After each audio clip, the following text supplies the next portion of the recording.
Hi, my name's Chris Collier. I am your host of the Conquer with Chris podcast. The podcast.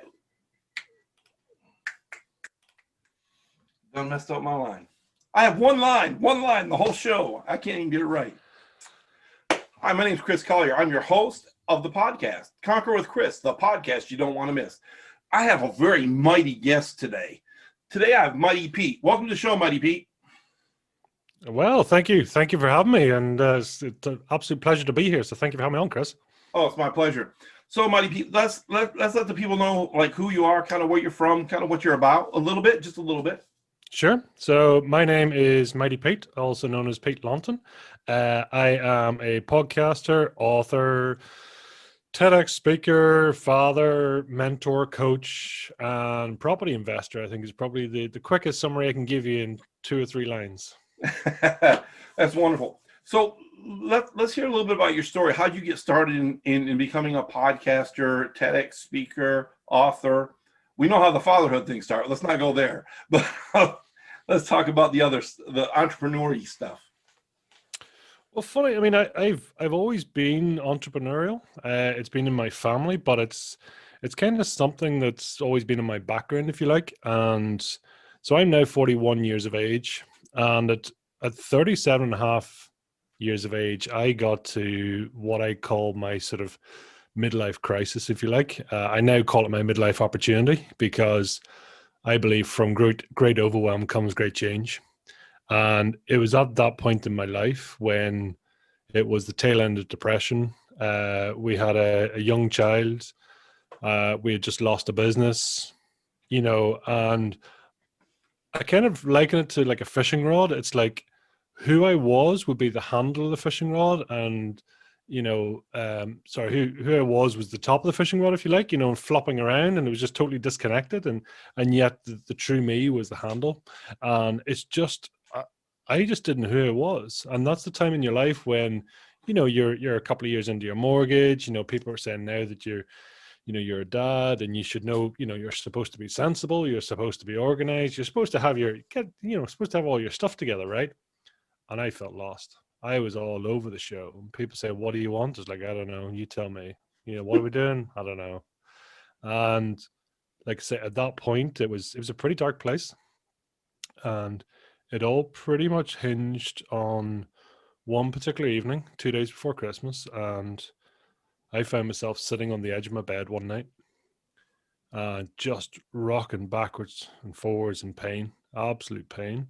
And we had a young child in the room. She was very, very young. So I just sat there and was like, I just can't do this. I can't do it. And the pain, innocently enough, was from toothache. But it was that kind of toothache that's connected to every nerve in your body.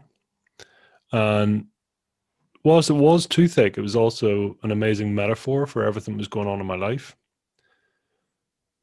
Did you ever get to that stage in life where you kind of go on, something's not right? I'm tired. I've been beating my head off the wall. I need more, but yet I can't work anymore. I'm tired from working so hard. I'm tired from pushing so hard. I'm lost in who I am, what I'm doing, what's the point of it all. And now I've got this young child that's going to eventually look at me and say, my job is to support you and care for you and look after you. And I can sit in here thinking I can barely look after myself. I kind of fast forward to where I am today, and listen, I am so grateful for everything in my life. We've got 3 young, beautiful girls, so 3 girls under 4. We've twin girls, so I am an author. I'm a multiple author now. TEDx speaker. We've had over 400 guests on the podcast show. I have a thriving property investment business. What I do, I coach people, I mentor. I've spoken to people all around the world and just done some amazing things. But you know what? I'm actually starting to love myself and like myself. And that alone is worth everything. Let's dive in that for a second, Pete, if you don't mind. Because people really don't know who they are, right? Or what they're about. They're so busy just doing the grind, doing whatever. How can you love someone else, a husband, a wife, a child, if you don't really get in touch with yourself. So let's talk about that process for a minute, because I think it's, even though it's not really part of the entrepreneur journey, it's a major part of the entrepreneur journey. But it's kind of like a what they call that in school. You have to have the stuff done before you can go to the next course. They call it a Yeah, it's like modules, or you got to tick off one thing after another. Yeah, it's a prerequisite. That's the word I'm looking for. It's a prerequisite. You can't move forward until you get this prerequisite done. So this prerequisite, this is good stuff here, because most entrepreneurs, that's kind of what they deal with before they get to a place of success, right? You can't be successful if you don't love yourself and love what you do. And you don't even know if you really love what you do until you really love yourself. Because you may like something, but then you realize after a while, after doing it, you don't love it anymore because it's not really part of you. So let's talk about that. How do you develop that love of yourself and love for other people and love for what you do? It takes time, but, and this is kind of what I've talked about in my book. It's so the title of my book is, Be Heard to Be Rich. Listen to your inner genius. And what I discovered at that time, that 37 and a half years, everything's so noisy. And that is the problem with the world now. Everything's so noisy. We're on social media. We are the product. We are the product because people are marketing to us, selling to us, doing all this and comparisons and everything else. We listen to people around us, and there's, you should have this, you should have that. And then you've got, the wants and demands and the needs of all our family and friends around us. So the crazy thing that starts to happen is going, well, when do you get time for you? And, it's, people talk about putting on their own life jacket first and things like that. And when I got to that stage in my life, and I'll never forget when, the whole Fire in the Belly, which is the name of my podcast, came about, and I was pushing my twin girls up the road and just searching, and I'm kind of going, listen, I got to meet amazing people. I mean, immensely successful for whatever reason, and success can be anything. Success could be the fact that you're alive today. It could be the fact that you are multi-whatever, you have property, or you have this, you have businesses, or any number of things, or the fact that you just didn't jump. So success can be any of those. And I'm sitting here going, there's this mismatch. And that's why I was sort of at that time going, I don't know what I want. I don't know what I'm good at, and it was just numb. And this was off the tail end of a bout of depression. So my mother passed away in 97, and it took me approximately 7 years to get over that. And that was through a period of depression. Then my father passed away in 2010. And again, funnily enough, 2017, that's where I found myself at the back end of depression. And I was on medication to just to get me back in. And I'm sitting here going, the formula's not right.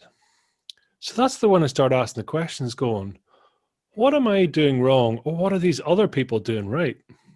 What is it that drives somebody? What is it that makes somebody get out of bed? Because listen, we're all born naked and screaming, right? We come into the world with nothing. There's no tow bar in a hearse, so you leave with nothing. So somehow people go from, achieve amazing things in between. Some people achieve amazing things, some people don't. But it's all relative, right? It's all perspective. And that's when I sort of thought, well, the least I can do is what I haven't been doing, is start to listen and look at the journeys of those around me. Some amazing people, some mentors, coaches, people all around the world. And it's exactly that. And the question that kept coming into my head, and I'll never forget the day, was simply, it's like, well, why is it? What builds somebody's passion? What gives them this burning desire that they just won't bloody stop? They just keep going and going.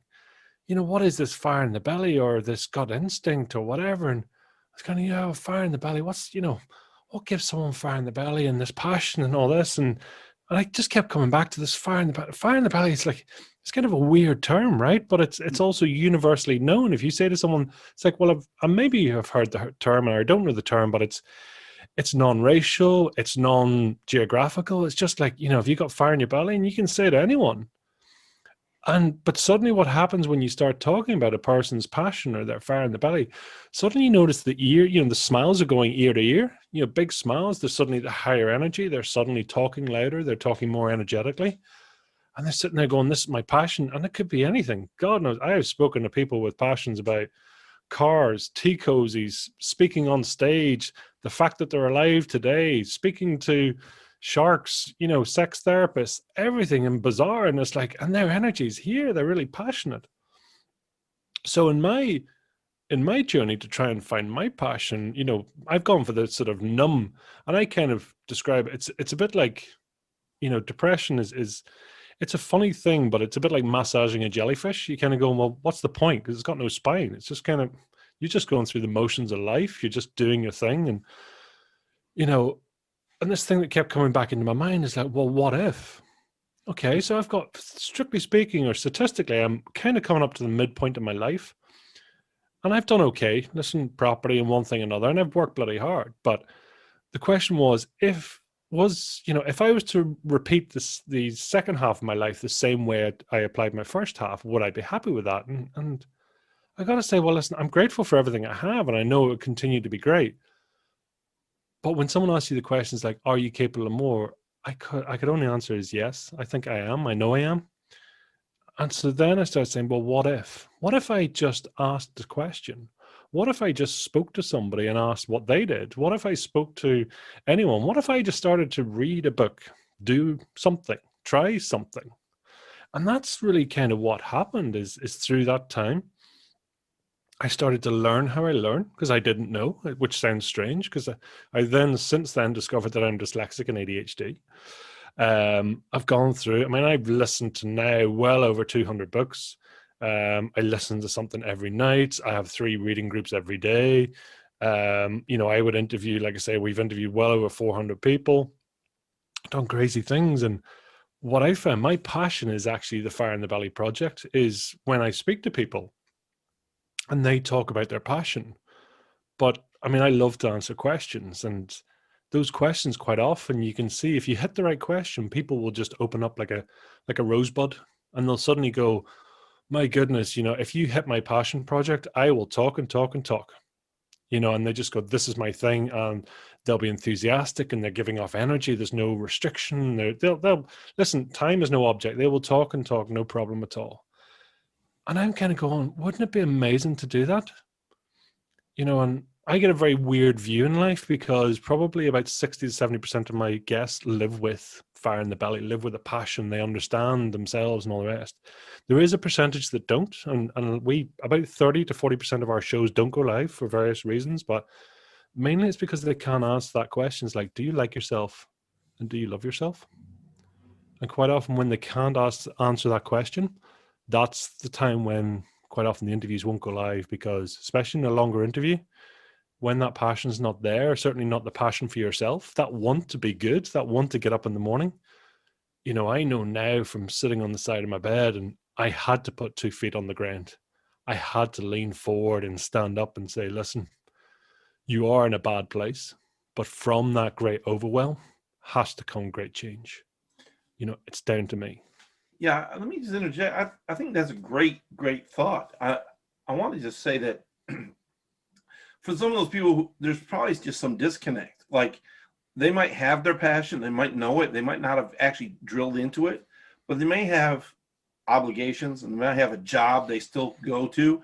And sometimes that job or that situation can take away from that passion and cause a disconnect.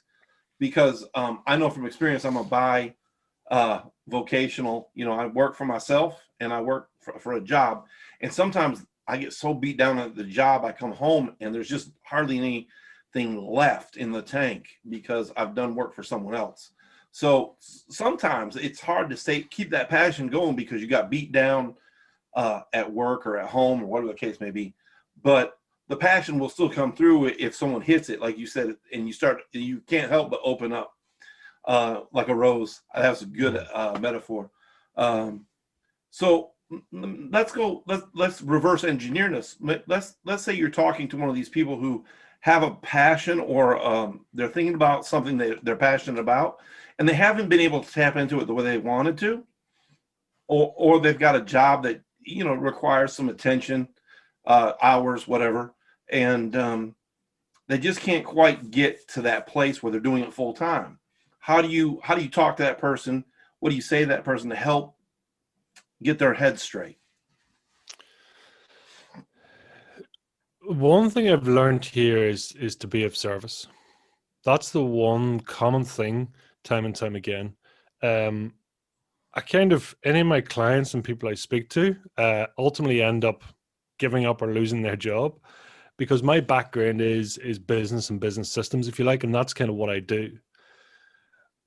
When you take a system, and that could be anything. It's like, if you sit in your point of passion, the point where you serve the most, it is the least tiring thing you do. Because when, if you're podcasting, you're chatting to somebody else and you kind of, the show might go on longer, or you kind of going, I'm really tired, but I'm going to get up and do it anyway. Someone that's not living in their passion, they're kind of going, I'm tired and I'm just going to go to bed. That's the difference when you're sitting in your passion. You're not sitting in your passion. When you get to that, I mean, some people talk about the 10,000 hour rule, where it's like, that's what it takes to be an expert. But I would say to anyone is like, well, how about instead of waiting to become an expert, how about learning on the journey, right? Because all you need to be is one step ahead of someone else.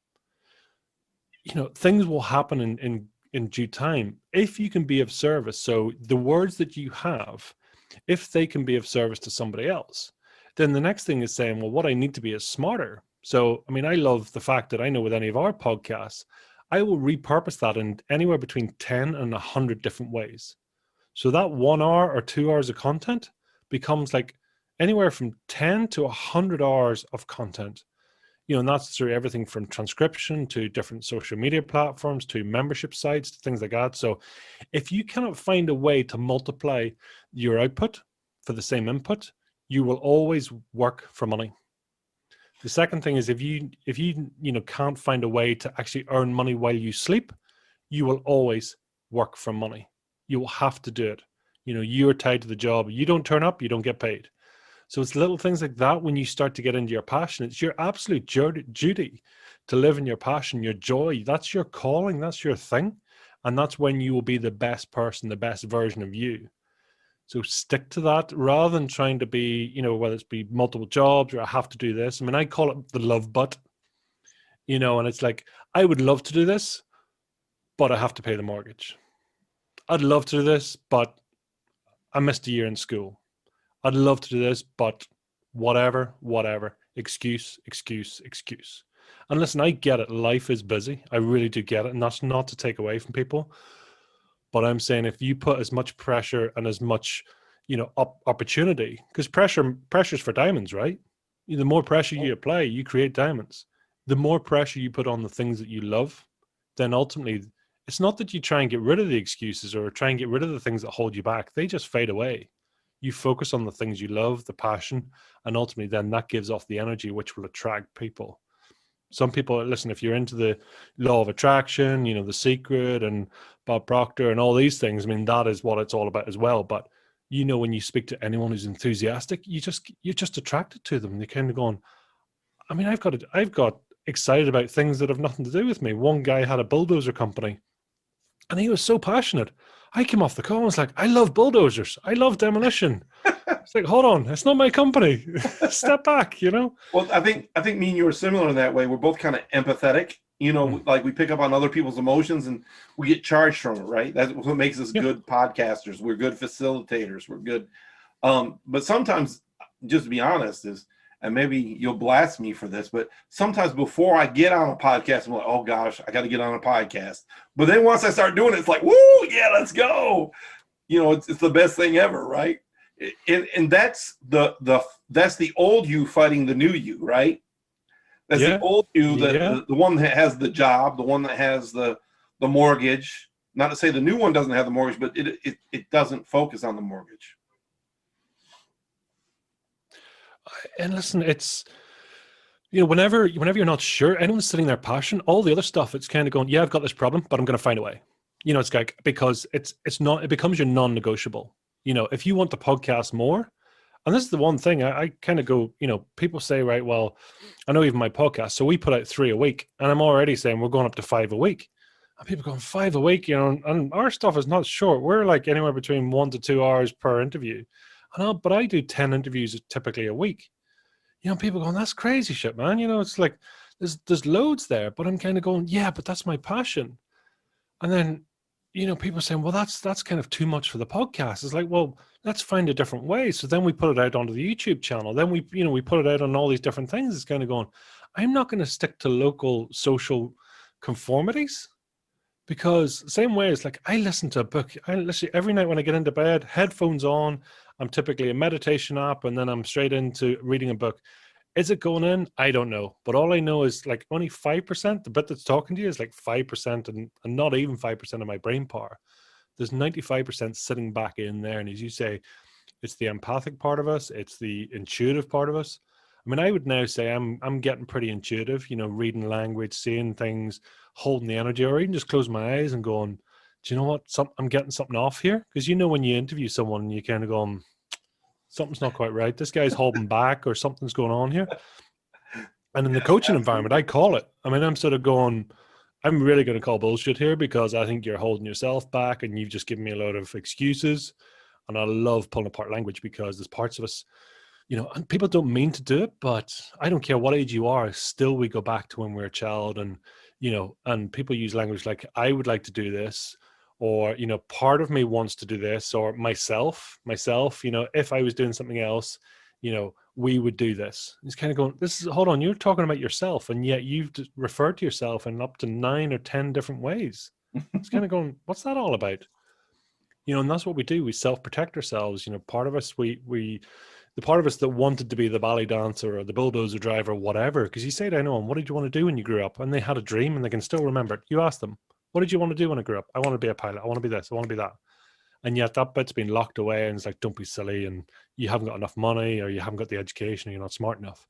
And that's just locked away and just sits there, So, sorry, gone on a bit of a rant, but hope that makes sense. That's good. So, well, Mighty Pete, they know that you have a podcast, Fire in the Belly.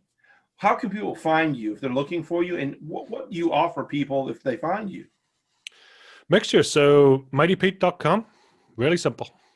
So mightypete.com is the website there. So really the website is the where we go. So there where my book is coming out, and that's really the bit where people can learn about. The book is all about that. It's about listening. So listening on 2 levels, because when you say to someone, it's when's the last time someone really listened to you, and when's the last time you really listened to somebody, and that includes yourself. And what we found with the interviews, because they are a bit longer, and like I said, the longest one we've done is 3.5 hours, but typically we hold them in around the 90 minutes to 2 hours. And just by asking questions without responding, or just holding an open space and keeping it really positive, you say to people, it's like, when's the last time someone did that for you? And the crazy thing is, some people say, it's like, I don't think that's ever happened, or it was with a therapist, and then I was talking about the past, and so actually by just giving that space, and people come away and go, my God, it was like a positive therapy session. And I come away, and because I'm looking for patterns, I'm looking for language, and I'm trying to delve in and just pull the layers apart a bit. And that's also why, I mean, because we have such a high spoil rate of interviews that don't go live, is because times you kind of go, do I say nothing here, or do I wait till the show's over till we talk, and and then like go and listen? There's a big red flag for me right here for you. And it depends. Sometimes I do, sometimes I don't. But it's listen, it's such a privilege. But so the book is all about that listening process, and going through and putting out 4 more books this year. And even helping. So we've literally we've 6 other guests who are doing books, because with the dyslexia, what I found is, you ask me to write down something or read something, it's going to be really slow. But you ask me to use this hole in the front of my face to talk, no problems. I can do 10,000 words an hour, no problem. And then the software that will transcribe it for me. So they'll transcribe my 10,000 words. And then next thing, typically a sort of a medium-sized book might be 50,000 words or 100,000 words. So it's like, I can bounce out a book in 6 weeks, and it's in flow, because I go into a flow state. especially with the longer podcasts, it's almost like ketosis. You flow state, you're into that, and then we rerun it and we go through, and it's kind of going. It's ironic, the dyslexic and the ADHD guy who's putting out long podcasts, books, this heavy content, like super rich content, and going through. So I'm in a stage in my life where I'm there to serve. And when you see people finding their passion, finding their fire in the belly, and I don't care who you are and what you do, but when someone's found their passion. And unfortunately, Chris, do you know what?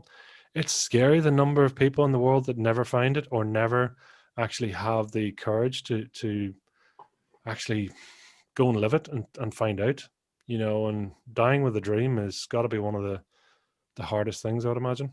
They say the graveyard is the richest place in the world. There's so many dreams and gifts and talents buried there. I want it kind of like they say about the football player or the basketball player, soccer player or baseball, that I left it all in the field. I want them to say, this guy didn't have anything left. His body faded away because all the energy was gone. I want to leave it all out in the field. So I have you as your quote is great overwhelm begets great change. Great change, yeah. It is that. It is there's a couple of things, it's like to see the light, you got to see the dark. Sometimes you got to have that contrast, but it is that, from great overwhelm comes great change. And, it's trying to say to people, and funny, even, one of the people I was talking with today is saying, it's like sometimes great things don't happen, or sometimes good things don't happen so that great things can. Because people sort of go, God, why did this bad thing happen to me, and all the rest? And it's going, well, actually, do you know what? Maybe it's creating space for you. Maybe you're capable of far more than you can imagine. But do you know what? The words we said 5 minutes ago are gone. The past is gone. You can't change your past, your perception of the past. That's the one thing. People go, oh, the past. Like, no. All it is facts. You can never experience something outside of yourself. So guess what? It's all happening in your head. All the words that are gone, they're out there in the universe. They're doing whatever they're doing, but I can't get them back again. They're gone.